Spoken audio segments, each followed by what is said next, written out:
So this is the right J5. On a right J5, this top of the cylinders don't get any oil from the oil pressure. It's just grease. And these are the grease fittings that you pump in grease every 4 or 5 hours as required. And when Lindbergh went across the Atlantic, they couldn't land every 4 or 5 hours to grease the top of the engine. So they had to come up with an automatic way of doing it. So they made greasers, not to be confused with the greasers in the 50s that played music. They came up with these things. They're automatic. They have a spring that goes in them. This little needle goes up and down. The idea is you pump grease in here, it pushes the needle up, and you can tell that it's full. So I have to make 18 of these. It's a 9-cylinder engine. Each one has 2 each cylinder. And so I'm making 27, so I have spares.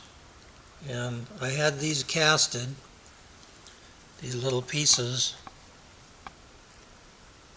I made a rough mold and I took it to a foundry and had them make the proper mold and cast these pieces. And I have to turn this into this, which I've done one so far, and I'm on the process of doing the rest of the 27. Only 26 to go. Come in the machine shop and you can see what's going on. That's the mold that made these rough casted bronze parts to make the greasers.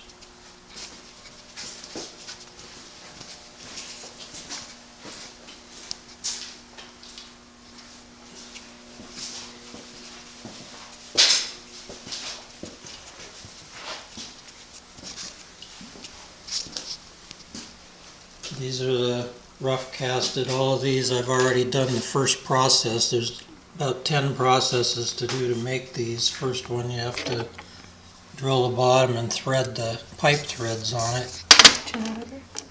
It's still solid.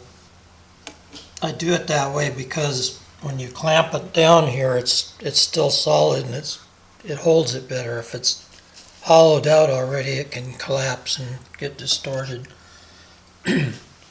Anyway, and then these are the rings. They're threaded. They actually go on top to hold the cap on. The caps are made out of 3/4 inch copper pipe caps, and you can tell that they change shape. That's because I've greased them, pressed them through a die that's smaller to get the right diameter, and then they get cut off, put back in the die, and then I use a round ball and press it to make a flange. And that creates the part that screws down into the bronze part. Anyway, this is one. We'll start with this one. Chuck it into the lathe. I'm gonna go down behind you. Try to do this so that everybody can see. You want to get it centered, so you want to bring the center up close to what you think is center, and then tighten it down, and then turn it on and see what it looks like. It's off a little bit. You can tell it wobbles just a little bit. That's pretty good. Now when you get it turning fairly true, make sure it's tight, and that's why you don't hollow it out first, because you got to get it tight. Now I have to get in here, take the center out.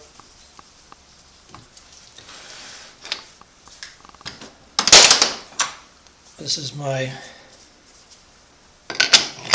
hole starting tool. I don't even know what you call it. That's how good of a machinist I am. I guess it's a center.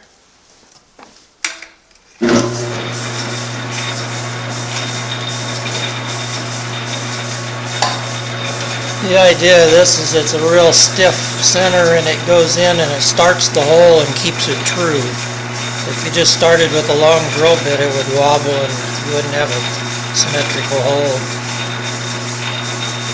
At least that's what it's supposed to do, and sometimes it works, sometimes it doesn't. Most of the time it does.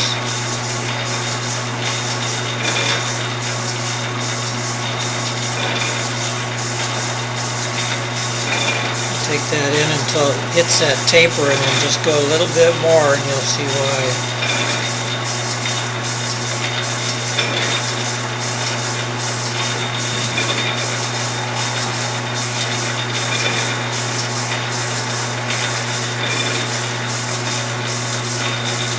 See, it's a little bit bigger than the bare center because now the live center will keep it centered while I'm machining it.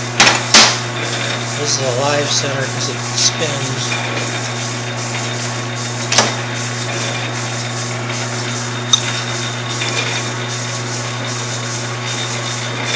Run that in there. Then you want to check and make sure it's still tight.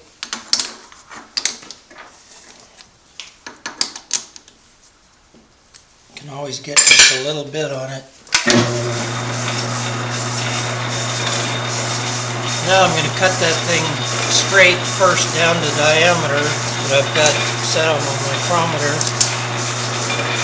And to do that, I need to put a little bit of an angle on the cutter so that it doesn't shatter.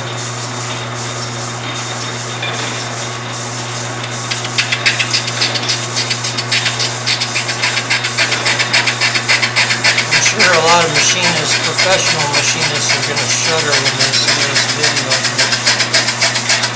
I do what I can do with what I've got.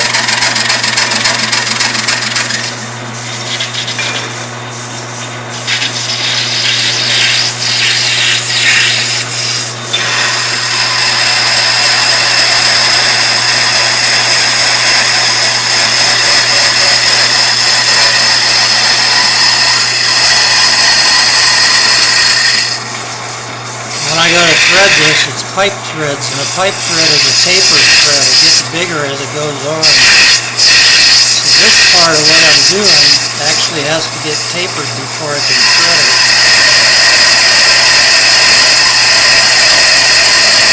Try to cut it down to a minimum size and then I'll taper it from there.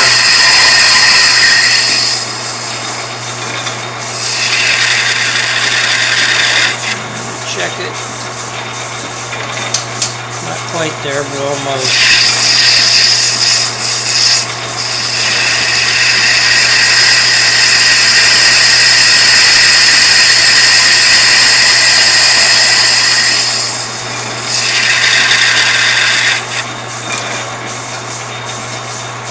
Okay, I'm there.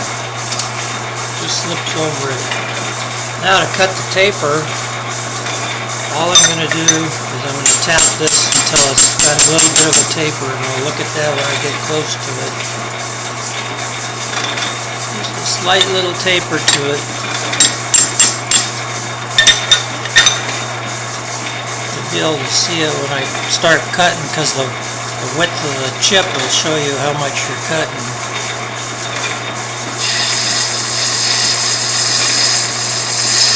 See the chip getting wider as I go. If you go too fast, it'll chatter, so you don't want to go too fast. There, I've got that part of the taper done, so you back off and move down, and just go back in again. And you cut it till that line goes away, and then it's a smooth taper.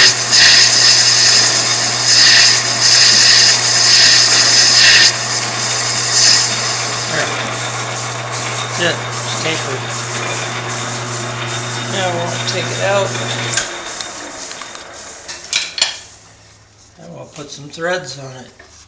On here, I put it in here because this milling machine, all this stuff on here is all machined so that it's square to each other.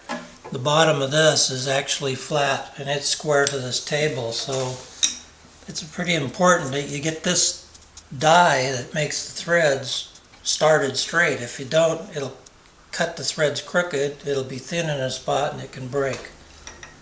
So I put it on, put just a little pressure with this on and wiggle it a little bit to make sure it's seated straight, and hold a little bit of pressure on the handle while I turn it.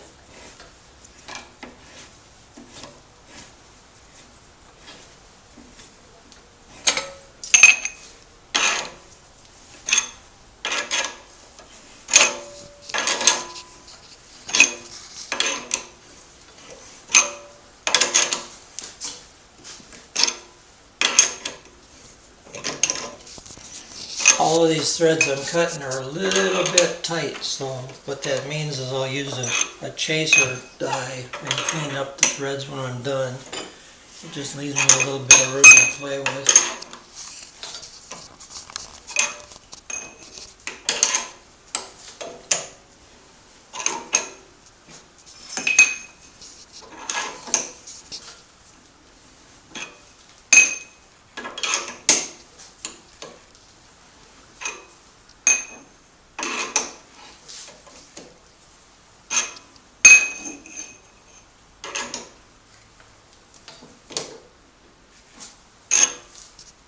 Okay, it's down.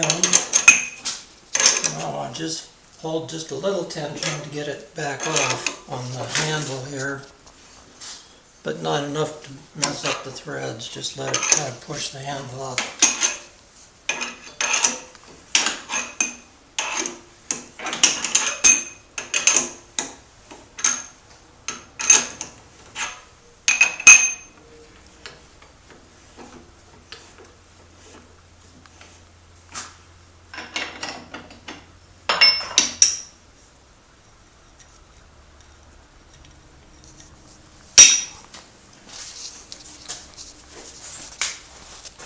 There you have a threaded fitting.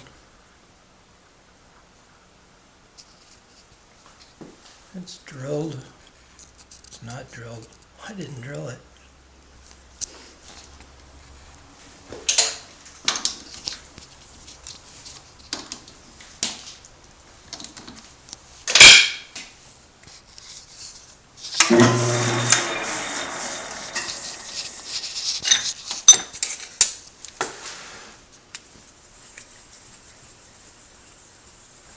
So typically speaking, I missed a step, and this should have been done before I threaded it, or even cut the taper for that matter, but I can still do it.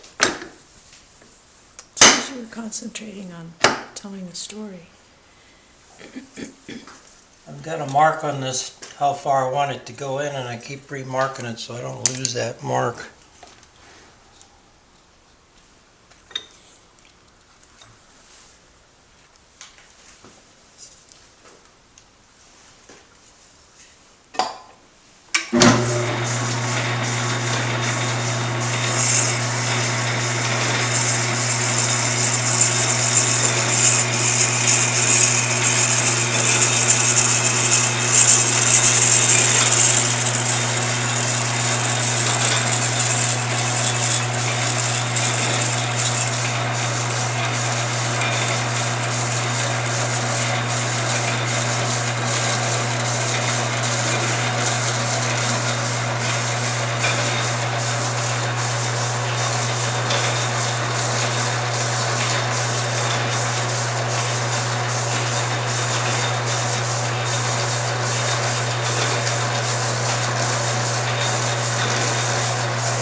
This is an undersized drill bit. It gets drilled up a little bit bigger later, and it actually gets reamed with this tapered reamer.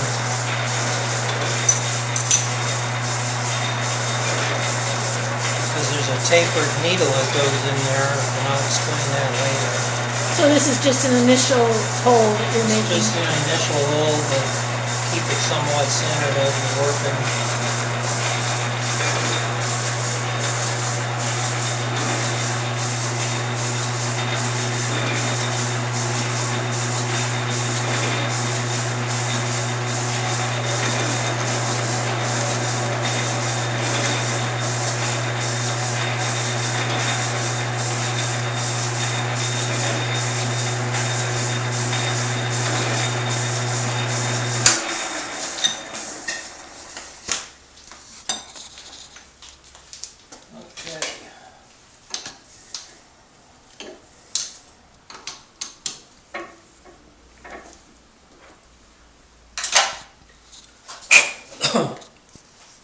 Now the part is brought up to what all the rest of them are. Well, almost all the rest of them. You can see that their hole goes in quite a ways. It's threaded. Next step is to go ahead and chuck it up and lay this direction and hollow out the center and then mill a step in it for this cap to actually fit onto, and for this nut to go down and screw onto, Which you've already done on this one. which I've done on that one.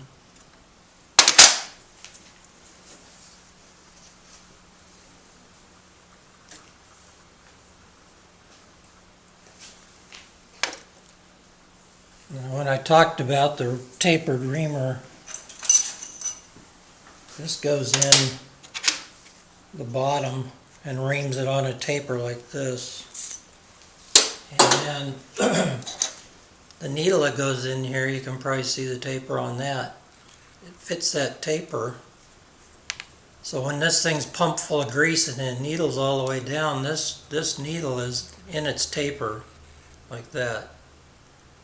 As the engine heats up, it starts seeping grease, which turns to oil, and starts seeping down through here and oil in the top of the engine.